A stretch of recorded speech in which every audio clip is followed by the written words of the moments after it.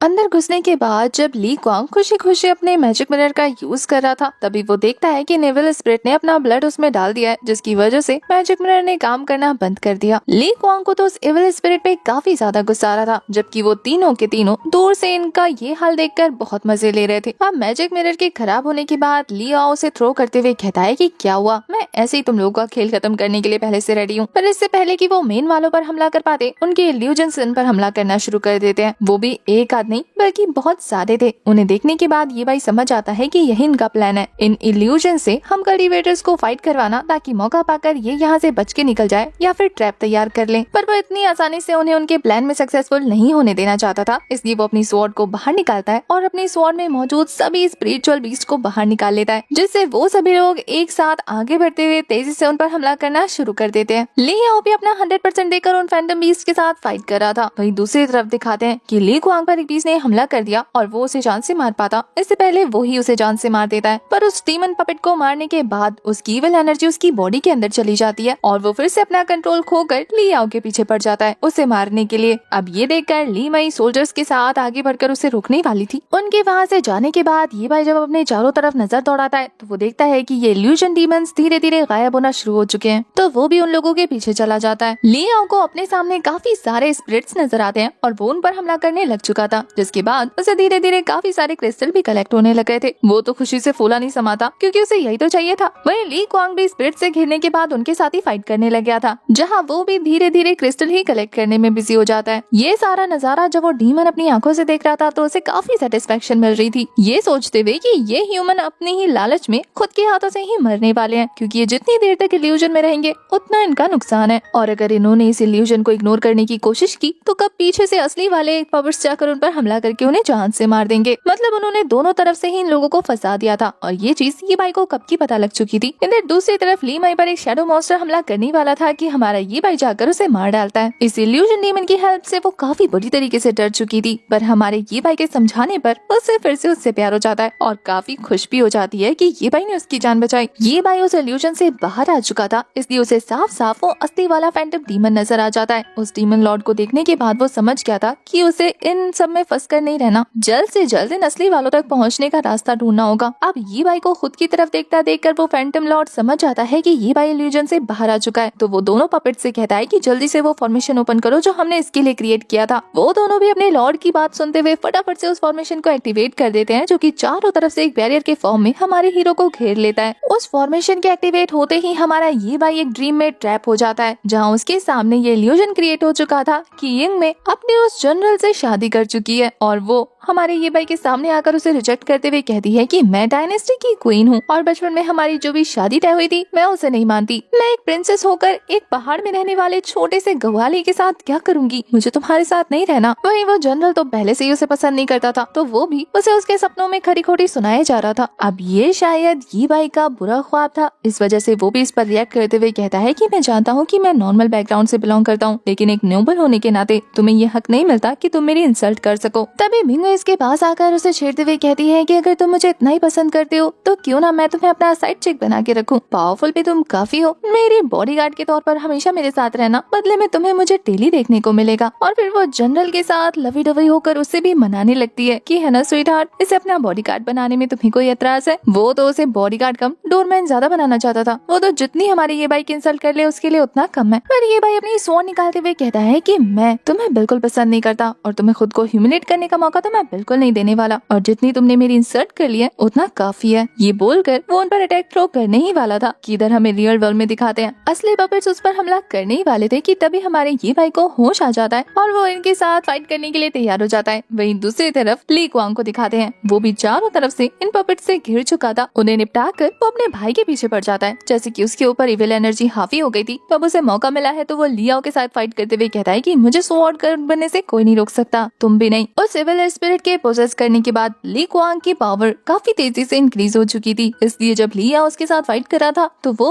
उसके अटैक से हिट होकर पीछे गिर जाता है। अब तक तो लियाओ को भी समझ आ गया था कि पक्का इसके अंदर डेविल घुस चुका है और ऊपर से ली क्वांग तो उसका सबसे बड़ा दुश्मन है। वो कहता है कि आज तो मैं तुझे जिंदा नहीं छोड़ने वाला, तुझे मारना ही पड़ेगा। वो तो ली माई से भी कहता है कि मार डालो इसे और इसके पास से जो भी मैजिक क्रिस्टल मिले वो हासिल कर लेना। पर ली माई चाहे जितनी भी बुरी क्यों न थी, वो अपने भाई ली क्वांग को नहीं मारना चाहती थी, इसलिए वो गुस्से में रोते हुए इन स्पिरिट्स पर ही हमला करने लगती है, ये कहते हुए कि मैं नहीं कर सकती, मुझसे और नहीं हो रहा। वही ये फैंटम डीमन लॉर्ड कहता है कि देखा मैंने इन लोगों को कितना बेबस कर दिया है, ये लोग नहीं जानते कि इस इल्यूजन ट्रैप में फंसने के बाद अगर तुम स्वॉर्ड किंग ही क्यों ना हो तब भी तुम कुछ नहीं कर सकते, ये इल्यूजन इतना पावरफुल है। इधर ये पपेट्स तो ये देखकर कि उसके लॉर्ड उनके काम से खुश है, वो दोनों तो कहते हैं कि मास्टर क्या अब आप इससे खुश होकर हमें 2 सोल्स दे सकते हैं, हमें उन्हें नरिश करना है, हमें खुद को और भी पावरफुल बनाना है। ये लॉर्ड तो हंसते हुए ऐसे दिखाने लगता है जैसे कि ये सारे उसके चूजन बनो। वो कहता है कि इनमें से जो भी पसंद हो वो उठा लो, तुम्हारे हुए। असल में इन पपेट्स का प्लान है कि जैसे ही हमारे ये बाई समेत ली आओ, ली क्वांग, ली मई में से कोई भी अगर मरता है तो ये लोग उनमें से एक को अपना पपेट बना सकते हैं और उसे कंट्रोल कर सकते हैं। इधर उन लोगों को फाइट में बिजी देखते हुए पीछे से जुकी की एंट्री हो गई थी, जो कि आते ही अपने बिग ब्रो को फाइट करते हुए देखकर समझ आती है कि ये लोग इस इल्यूजन अरे में कब से फंसे हुए हैं, लगता है बहुत स्ट्रॉन्ग है, अगर उसने बाहर से कुछ नहीं किया तो ये लोग ऐसे ही फंसे रह जाएंगे हमेशा हमेशा के लिए। तो वो अपने पास मौजूद एक पोटली को बाहर निकालती है और उसके अंदर मौजूद एक स्पिरिचुअल बॉल को बाहर निकाल कर कहती है कि ये मुझे ग्रैंडपा ने दिया था, ऐसा लगता है कि अब इसे इस्तेमाल करने का वक्त आ गया। इस स्पिरिचुअल बॉल को जुकी हमारे बिग ब्रो यानी ये बाई की तरफ थ्रो कर देती है। ये एक तरीके का स्पेल बैरियर था जो जैसे ही ये बाई के पास पहुंचता है उसके ऊपर से इस इल्यूजन बैरियर का असर खत्म हो चुका था और उसे साफ साफ वो डीमन फैंटम लॉर्ड दिखने लग जाता है। अब वो इतनी आसानी से अपने दुश्मन को खुद तक थोड़ी ना पहुंचने दे सकते थे, तो वो दोनों ही पपेट्स अपनी अपने वेपन को बाहर निकाल कर दोनों तरफ से ये बाई पर हमला करना शुरू कर देते हैं। पर स्पेल बैरियर के अंदर होने की वजह से ये बाई को उनका हमला साफ साफ नजर आ रहा था, तो वो उन्हें आराम से ब्लॉक कर लेता है। पर इन पपेट्स ने काफी खतरनाक अटैक प्रिपेयर कर लिया था जो बहुत ज्यादा पावरफुल लग रहा था। इसे देखने के बाद ये बाई भी लाइक फाइनली तुमने सीरियसली ले ही लिया, पर मैं इसे इतना सीरियस लेने वाला नहीं हूँ। ये बोलकर वो अपनी लकड़ी की स्वॉर्ड थ्रो कर देता है, वो भी नॉर्मल तरीके से, जो कि उस अटैक को ब्लॉक करने लग गई थी। उस अटैक को रोकने की वजह से ये भाई की वो लकड़ी की स्वॉर्ड उससे दूर झटक कर गिर जाती है और अब उसे फाइनली मेटल की स्वॉर्ड निकालनी पड़ती है, जिससे वो 2 वो जबरदस्त स्ट्राइक थ्रो कर देता है। फैंटम लॉर्ड तो वहाँ से हटकर खुद को बचा चुका था, पर उसके दो बेचारे पपेट्स जो कि अपनी जान बचाकर भागते हुए भी भाग नहीं पाते, क्योंकि हमारे हीरो का स्लैश काफी तेजी से उन्हें बीच में से आधा आधा करते हुए गुजर जाता है। वो दोनों देखते ही देखते वहाँ से हमेशा हमेशा के लिए फिनिश हो चुके थे। वो फैंटम डीमन लॉर्ड ये देखने के बाद अपनी जान बचाकर वहाँ से भागते हुए कह रहा था कि ये लड़का तो सच में एक स्वॉर्ड गॉड है, मुझे तो अंदाजा भी नहीं लगा। पर इस बार ये भाई उसे बच के नहीं जाने देने वाला, इसलिए वो भाग रहे फैंटम बीस्ट पर भी उसी तरीके का एक जबरदस्त स्लैश रिलीज कर चुका था। पर इससे पहले कि ये स्लैश उस पर हिट होता, वो बंदा अपने पास एक बैरियर बनाते हुए कहता है कि मैं फैंटम डीमन लॉर्ड हूँ, मुझे मारना इतना भी आसान नहीं। पर ये भाई ने जो स्वॉर्ड यूज किया है ये उसे उसके मास्टर ने दी थी। वो कहता है कि इस स्वॉर्ड से रिलीज हुआ स्लैश चाहे तुम कितने ही स्ट्रॉन्ग क्यों ना हो, इस स्लैश से हिट होने के बाद तुम जिंदा नहीं बचने वाले, चाहे तुम कोई सी भी मैजिक पावर का यूज क्यों ना कर लो। दिखाते हैं कि ये भाई की बात बिल्कुल सच थी। उसका ये स्ट्राइक उस बैरियर को तोड़ते हुए उस इविल फैंटम की बॉडी के अंदर घुस जाता है और उसकी बॉडी में से तेज इविल एनर्जी रिलीज होनी शुरू हो चुकी थी। वो तो तड़पते हुए चिल्लाना शुरू कर देता है।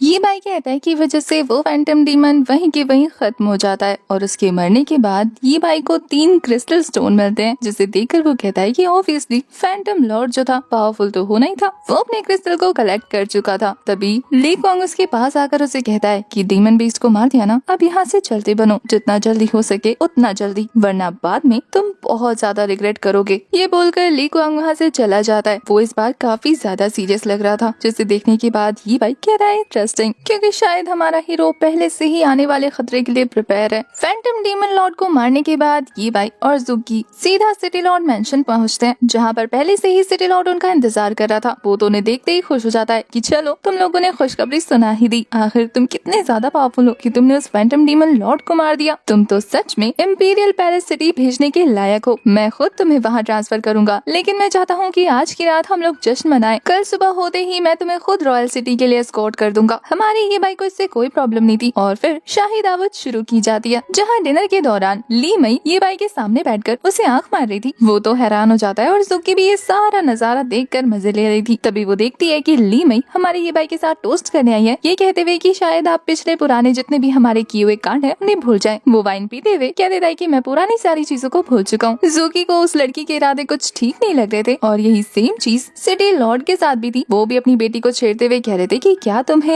हमारे ये भाई जो कि बहुत ज्यादा पावरफुल और बहादुर है पसंद आ गए हैं क्या। अपने फादर के सवाल पर वो तो शर्माने लगती है, ये कहते हुए कि फादर आखिर आप मुझसे इस तरीके का सवाल कैसे कर सकते हैं। पर उसके फादर तो हंसते हुए कह रहे थे कि इसमें शर्माने वाली क्या बात है, हम कल्टीवेटर्स के लिए जो सच है वो सच है, हम सीधा सामने रख देते हैं। अगर हम किसी को पसंद करते हैं तो बस कर देते हैं और अगर नहीं करते तो ये बात भी उसके मुंह पर बता देते हैं। और यहाँ बात ये भाई की हो रही है, जैन ये भाई सच में काबिल लड़का है, क्या तुम्हें वो पसंद है। अब हमारे ली मई की दिल की मुराद पूरी होने जा रही थी, क्योंकि उसने तो पहले ही हमारे ये भाई को प्रपोज कर दिया था। वो शर्माते हुए कहती है कि फादर मुझे तो पसंद है, लेकिन मुझे ये नहीं पता कि उनके दिल में मेरे लिए क्या है। ये लड़की अच्छे से बहती गंगा में हाथ धो सकती है। उसके फादर कहते हैं कि इसमें क्या है, हमारे सामने ये भाई बैठा है, उससे खुद ही पूछ लेते हैं। वो तो ये भाई को ऑफर देते हुए कह रहा था कि मेरी बेटी तुम्हें पसंद करती है, तो क्या तुम ज़ैनन सिटी के लॉर्ड बनना चाहोगे, मेरी बेटी से शादी करके मेरा दामाद बनकर। ये भाई ये सुनकर एक झटके से खड़ा हो जाता है और फिर सिटी लॉर्ड को मना करते हुए कहता है कि आप कैसी बातें कर रहे हैं, मैं आपकी डिसरिस्पेक्ट नहीं करना चाहता, लेकिन मैं ये शादी नहीं कर पाऊंगा। ये सुनकर तो सिटी लॉर्ड को गुस्सा आ जाता है। वो कहते हैं कि क्या तुम मेरी बेटी और मुझे खुद के लायक नहीं समझते, जो तुम सीधा सीधा हमारे मुंह पर ये प्रपोजल रिजेक्ट कर रहे हो। पर ये भाई का कहना था कि मुझे माफ कर दीजिए सिटी लॉर्ड, अगर आपको ऐसा लगा हो, मैं तो बस ये कह रहा था कि प्रिंसेस ली मई के आगे मैं कुछ भी नहीं, मैं तो एक गाँव का लड़का हूँ, नॉर्मल सा कल्टीवेटर। अगर आप उनकी शादी मुझसे कराएंगे तो मैं इस चीज के लायक नहीं। अब उसकी बातों से बेचारी ली मई का दिल टूट जाता है और वो कहती है कि रहने दीजिए फादर, अगर ये नहीं चाहते तो कोई जरूरत नहीं है इन पर फोर्स करने की। पर वहीं सिटी लॉर्ड का प्लान तो कुछ और ही था। वो टेबल पर गुस्से से हाथ मारते हुए कहते हैं कि मैं सिटी लॉर्ड किस काम का, अगर मैं अपनी बेटी की ख्वाहिश भी पूरी ना कर सका। आखिर इस लड़के की हिम्मत कैसे हुई मेरी बेटी की इंसल्ट करने की, इसने सोचा भी कैसे कि वो शादी के प्रपोजल को रिजेक्ट कर सकता है। और फिर वो अपनी सारी पावर कलेक्ट करके ये भाई की तरफ थ्रो कर देते हैं, पर वो इस हमले को डॉज कर चुका था। सिटी लॉर्ड एक बार फिर कहते हैं कि क्या तुम मेरी बेटी से शादी कर ज़ैनन सिटी के लॉर्ड बनना चाहोगे। पर ये भाई का कहना था कि आप अगर 1000 बार भी पूछे तब भी मेरा जवाब ना ही होगा। बस फिर क्या था, इस बंदे को तो बस किसी न किसी मैटर में हमारे ये भाई को फंसाना था। तो वो ये बाई के नीचे की सीट को खिसका देता है और वो सीधा नीचे गिरने लग जाता है। सिटी लॉर्ड का कहना था कि अगर तुम मेरी बेटी से शादी नहीं कर सकते तो फिर तुम्हारे जिंदा रहने का कोई हक नहीं। ये बाई ज़ूकी के साथ नीचे गिर रहा था और वो उसका हाथ पकड़ के उसे संभालने लगता है। यहाँ पर ये बाई ने कोशिश की थी कि वो वापस से ऊपर उठ जाए, पर उसके ऊपर उठने से पहले ही सिटी लॉर्ड ने एक और जबरदस्त स्ट्राइक उसकी तरफ थ्रो कर दिया था, जिससे हिट होते ही बेचारा नीचे पहुंच जाता है। और अब सिटी लॉर्ड अपनी स्पिरिचुअल पावर का गलत फायदा उठाते हुए हमारे हीरो को चेन से ट्रैप कर देते हैं ताकि वो वहाँ से बाहर ना आ पाए। वो तो हमारे हीरो को धमकी दे रहे थे कि आखिर तुम्हारी हिम्मत कैसे हुई हमारी फैमिली के साथ ऐसा करने की, तुमने सोचा भी कैसे कि मैं तुम्हें जाने दूंगा, तुम्हें रॉयल सिटी जाना है ना, तुमने ऐसा सोच भी कैसे लिया कि तुझ जैसे को मैं रॉयल सिटी भेजूंगा, वो भी सैनन सिटी के बिहाफ पर। लियाओ भी अब तक वहाँ पर आ चुका था, जिसकी बातों से ऐसा लग रहा था जैसे कि ये प्लान उसके फादर ने कब का बना के रखा हुआ है। वो तो कहता है कि फादर आप तो सच में कमाल के हैं, एक मूव और ये हमेशा हमेशा के लिए यहीं पर ढेर। अब देखा बेटे मुझसे पंगा लेने का क्या नतीजा होता है, अब पढ़ा रहे यही। ज़ूकी को तो पहले से ही पता था, वो कहती है कि वही तो मैं सोचूं करेले का पेड़ भी कर पाए और अब मैंने देख भी लिया। ज़ूकी को गुस्सा करता देखकर ये बाई उसे रोकते हुए कहता है कि ज़ूकी उन पर अपनी बात खर्च करने का कोई फायदा नहीं, इससे बेहतर होगा कि हम जल्द से जल्द यहाँ से निकलने की तैयारी करें। जैसे ही हमारा ये भाई अपनी स्पिरिचुअल एनर्जी रिलीज करने की कोशिश कर रहा था, तभी वो नोटिस करता है कि वो अपने की पावर को यूज नहीं कर पा रहा और फिर वो समझ जाता है कि इन लोगों ने वाइन में जहर मिलाया था। वो चिल्ला कर पूछता है। उसके कन्फ्रंट करने पर सिटी लॉर्ड जोर जोर से ठहाके मार के हंसने लगा था, ये कहते हुए कि तुम्हें अब रियलाइज हो रहा है, पर अब तो काफी देर हो चुकी है। मैंने सॉफ्ट फ्रेगनेंस पाउडर यूज किया था, जिसकी वजह से अब तुम 3 दिनों तक अपनी की पावर को यूज करने के लायक नहीं बचे। अब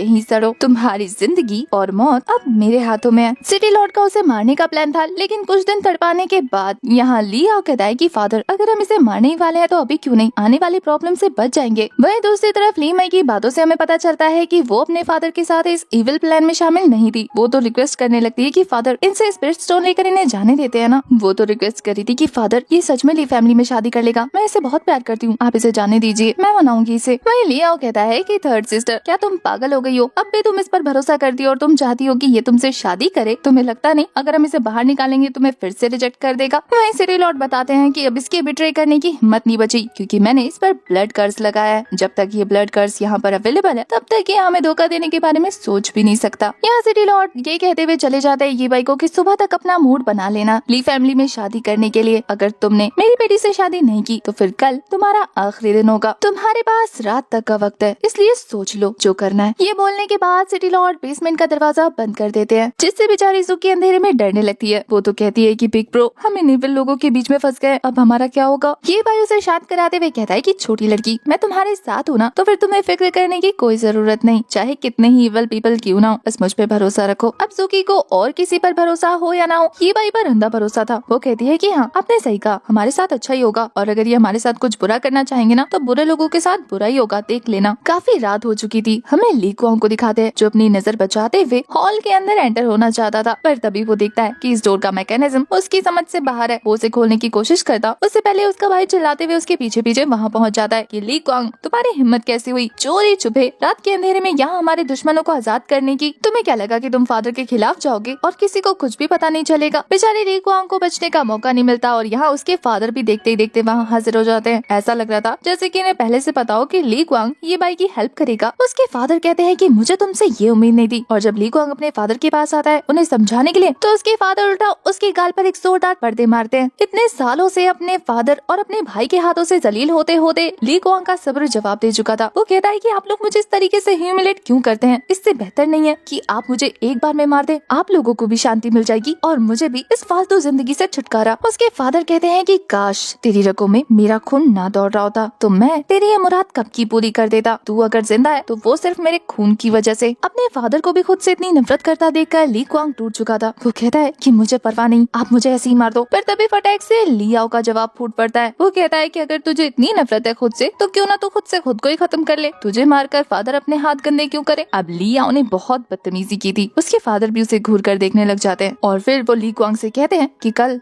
सुबह अपना सामान पैक कर लेना, तुम सिटी से बाहर जाकर कल्टीवेट करोगे और अगले 10 सालों तक सिटी वापस नहीं आओगे। ली कुआंग को ना चाहते हुए भी अपने फादर की बात माननी थी, वरना तो वो उसे फिर से जेल में बंद करवा देते। वो पहले भी उसके साथ बहुत बार ऐसा कर चुके हैं। तभी अंदर से ये सारी आवाजें ये भाई और ज़ूकी भी सुन चुके थे। ली कुआंग के साथ हो रही ज्यादती को सुनने के बाद वो दोनों उसका मजाक उड़ाने लगते हैं, ये कहकर कि कैसा बाप है, अपने दोनों बेटों के साथ कितना भेदभाव कर रहा है, एक किंग होकर इस तरीके की नाइंसाफी करना। मुझे तो शक है कि क्या इसे पता भी है कि किंग का मतलब मतलब क्या होता है। वो दोनों काफी सुना सुना कर ये बातें कर रहे थे, जिससे सिटी लॉर्ड का खून खौलना शुरू हो चुका था। ऐसा लग रहा था जैसे कि वो अंदर जाकर अभी के अभी ये बाई को जान से मार देगा। उसके गुस्से के साथ हमारा ये वाला एपिसोड भी हो जाता है खत्म। आपको ये वाली सीरीज कैसी लग रही है कमेंट करके जरूर बताना, और तब तक के लिए bye bye, tata, take care.